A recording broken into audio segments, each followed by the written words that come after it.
Hi guys, and welcome back to my channel. My name is Johanna. For those of you who are new here, welcome.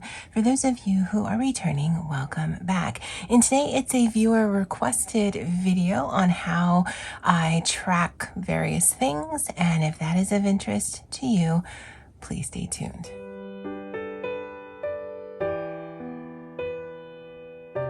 Okay, so Miss Lisa H had asked if I could show my system of how I track things, and so that's out of this journal here. This is an A5 Maisie Lane Co journal that I picked up last year, and I really like her products.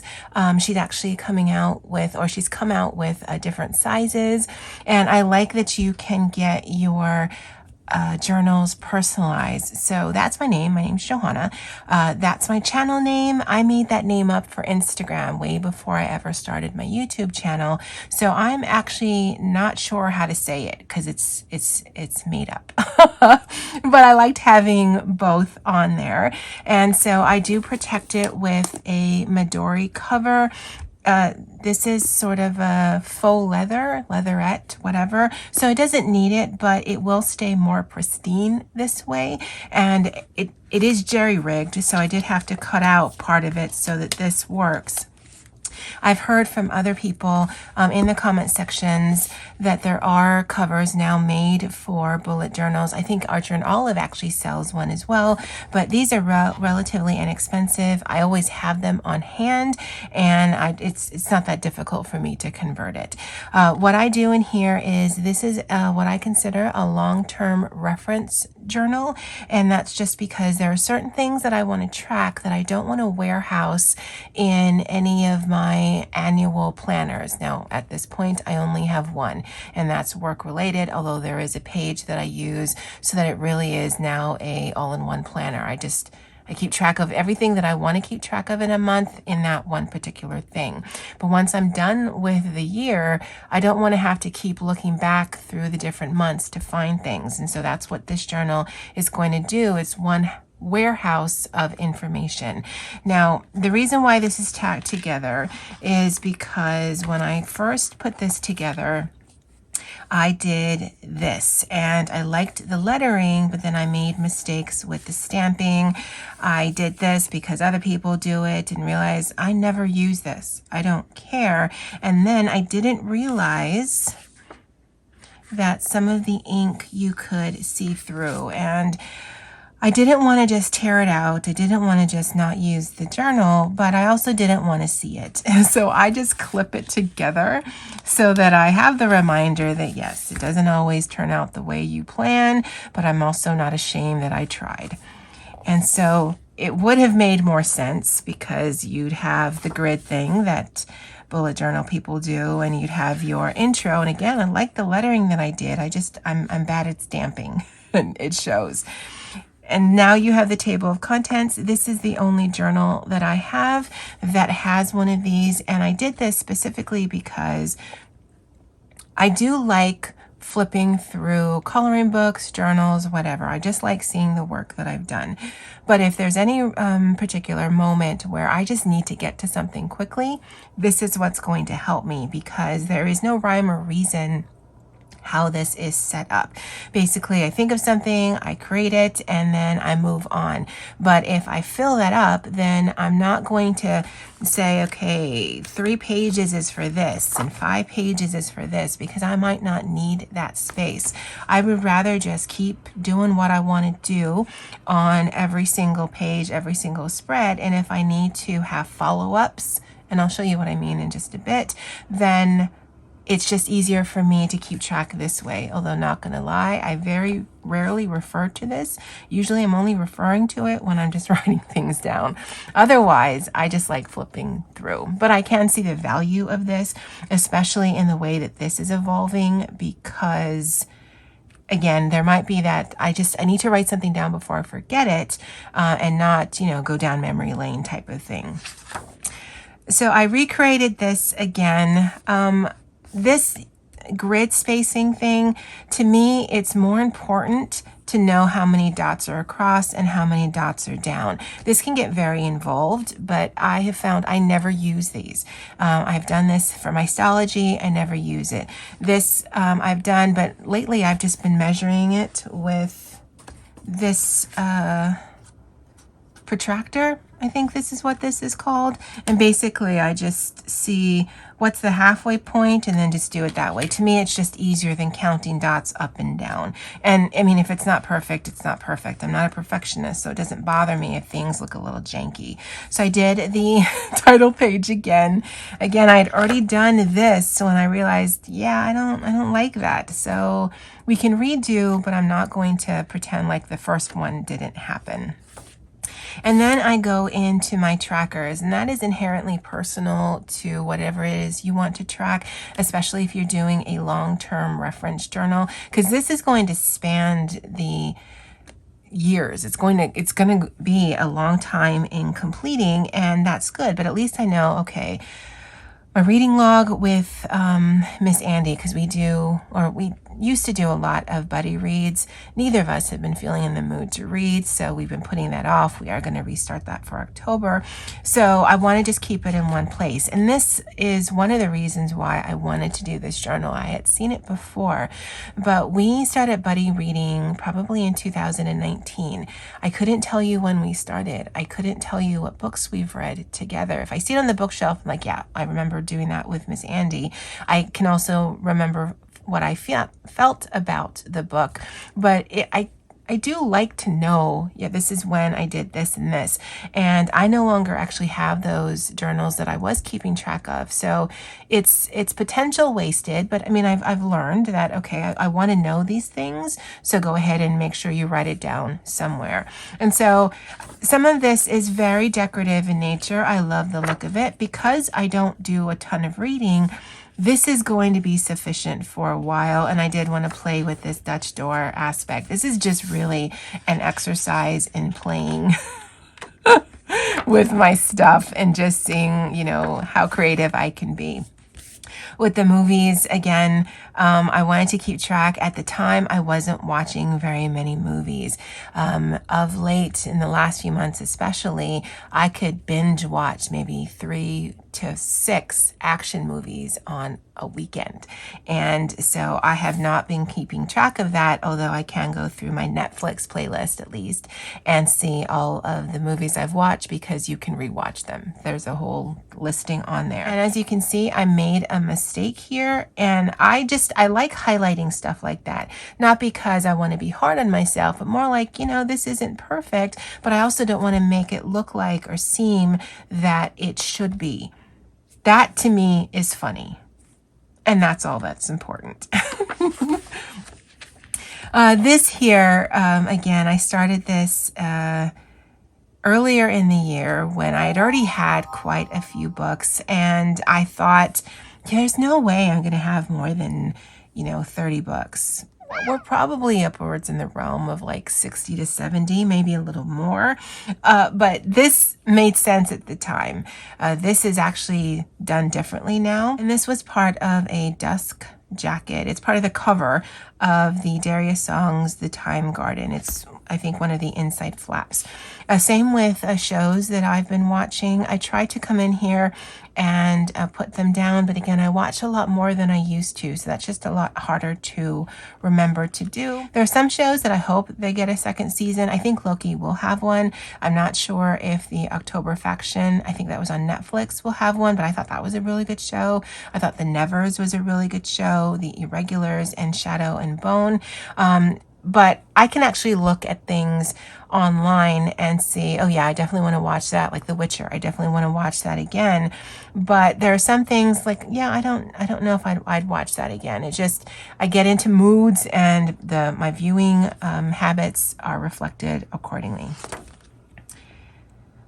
This has turned into several different things. This is going to be Happy Mail, but I just decided to turn it into, this was going to, every month I was going to show you what my plans were for the month, and then I realized I'd actually have to be diligent and write all those plans down, and I didn't. I'm not going back and looking at that, so yeah, that's just going to be a blank page of that didn't work.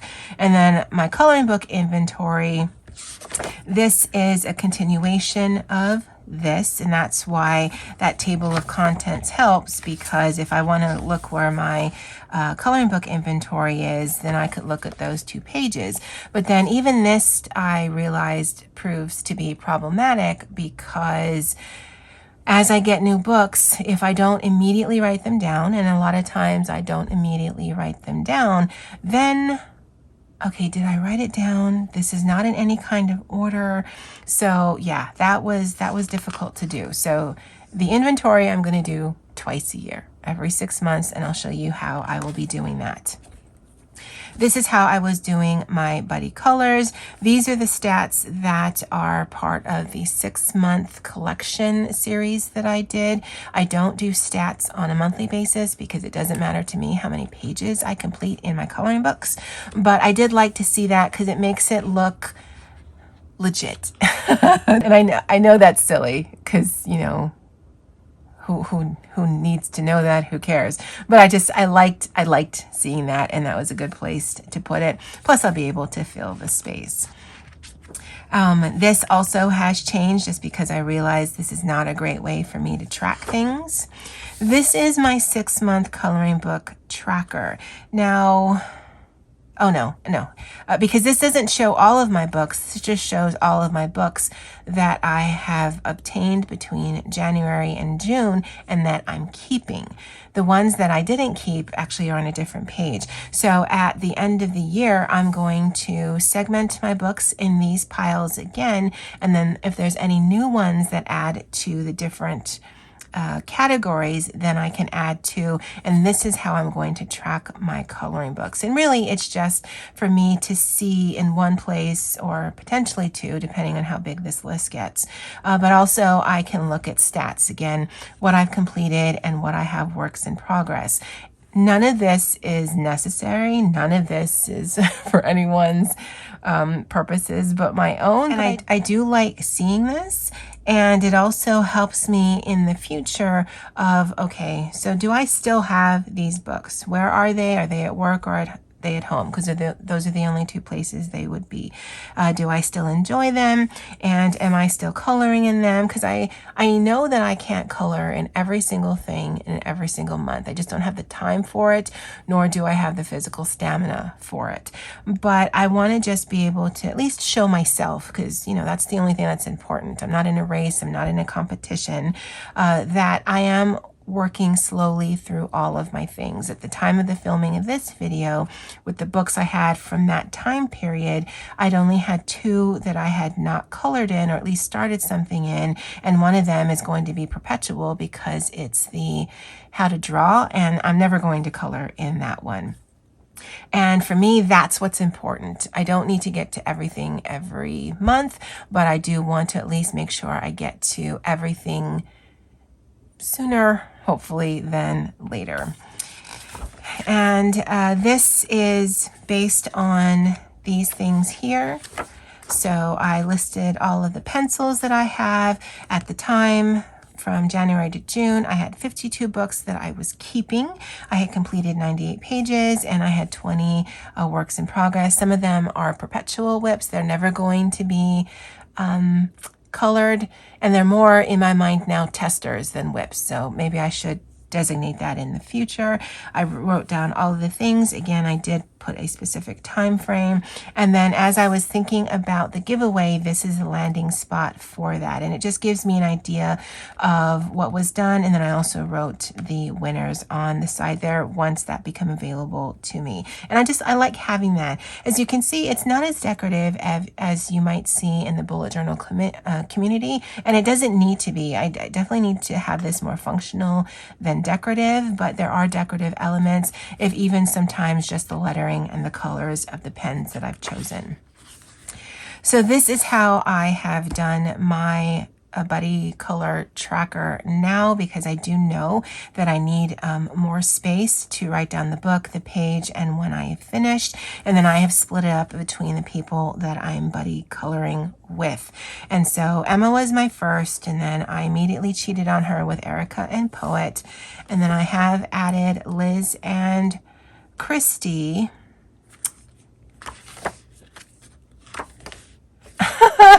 I just realized I had space here, but I already created a new one because in October I will have a buddy color with Deb and Ashley.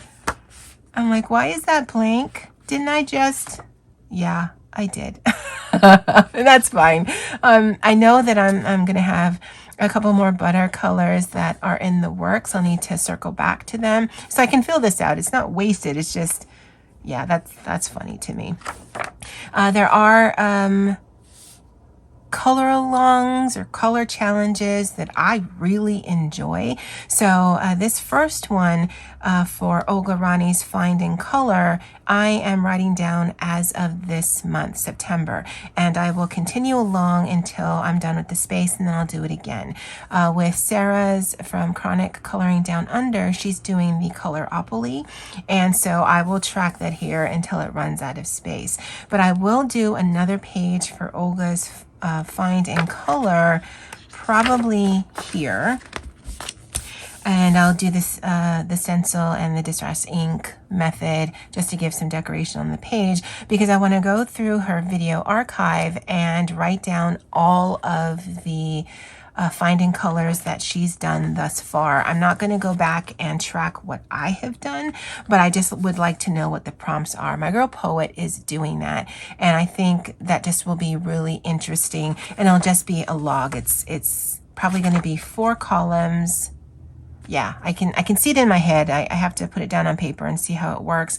The beauty of a bullet journal system, just however you're using it, as a monthly, weekly, daily planner, as a reference planner, is it can evolve as you realize this worked, this doesn't.